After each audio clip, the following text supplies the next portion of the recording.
How's it going? Welcome to this video. All right, so we're gonna be doing this video on a P0172 code.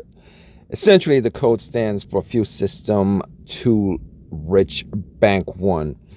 So essentially, your car's computer, the ECM or the ECU, will pretty much set the code when data shows that there's too much fuel or too little oxygen in the engine's air fuel mixture. So if you guys have Chevy vehicles, this code is prominent in a lot of Chevy vehicles. The ECM controls a closed loop air fuel metering system in order to provide the best possible combination of drivability, fuel economy, and emissions control.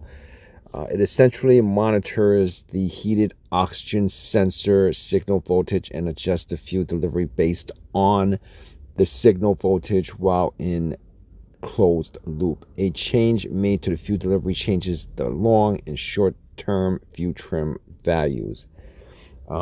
This code could appear on some Chevy vehicles, and on a 2016 Chevy Equinox L 2.4 liter, for example, it's set for the average long-term fuel trim weight.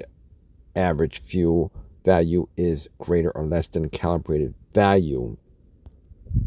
However, this is not just particular to Chevy vehicles. This is a code that's general to a lot of vehicles with this issue. So this code in particular is particularly for bank 1. It indicates that the problem is concentrated on the side of the engine that includes the number 1 cylinder, which if you guys have an inline 4-cylinder, only have one bank. The one bank they do have is considered bank 1, but inline 6-cylinder engines might have 2 banks, 3 cylinders per bank, even though the engine is an inline configuration. So let's actually talk about the causes of the P0172 code and how you guys can fix this issue. And this could be caused by obviously a variety of problems. If you guys have vehicles, if you guys have owned vehicles, if you guys have issues with vehicles, you guys know that a lot of the issues that you have isn't just caused by one particular issue. It could be a variety of things that could cause this problem. So here are the different causes of it. You guys could have contaminated engine oil. Pretty much meaning that you guys have not changed the oil for a while, and it needs to be changed.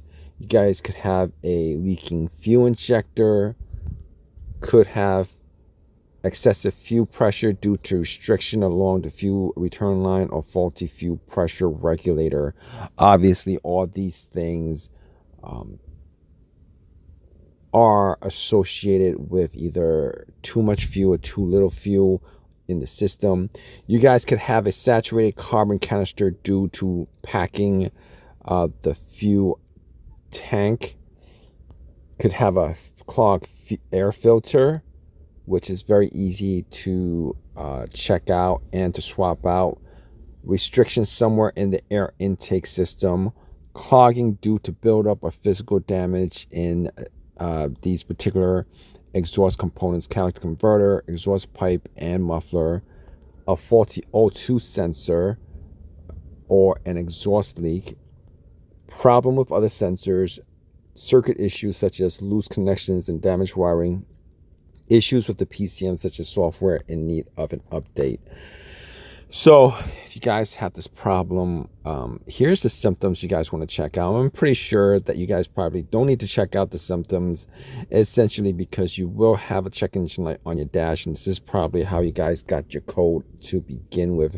But let's just go and talk about that as far as the symptoms are concerned. You guys will probably have a lack of engine power, rough or rolling idle, hesitation on acceleration, misfiring, strong fuel odor from the exhaust inside the cabin, or poor fuel economy.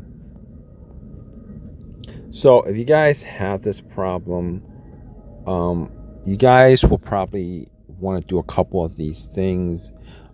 If you guys have a trouble code that comes up with this code, it'll probably give you a better understanding of what could cause this issue versus trying to figure out a whole host of things that I've mentioned that could cause this issue. So that's very important to check out. If you guys only have this code, then it's something that you guys might have to look into a little bit deeper as far as the cause is concerned. You might want to check out the mass airflow sensor. You might want to clean it or maybe swap it out. You might get a code for it, but a lot of times mass airflow sensor issues don't produce a code. You guys want to inspect your exhaust system, look for vacuum leaks, look for leaks in exhaust systems as far as the upstream, the O2 sensors. And the O2 sensors can cause readings that could affect the way your engine runs, which could cause this problem. And you guys probably want to monitor your fuel pressure if there's any kind of issues with the fuel pressure. Obviously, this code has a lot to do with the air fuel mixture and any component that's associated with that. You guys want to check out or replace, check out to see whether there's any kind of leaks, check out to see whether there's any kind of anything that would vary the air fuel mixture. In any case, hope this has helped you guys out. If you guys have any questions, definitely leave a question in the comments section. Please subscribe, please give me a thumbs up, all that good stuff. Appreciate your time, guys. Take care.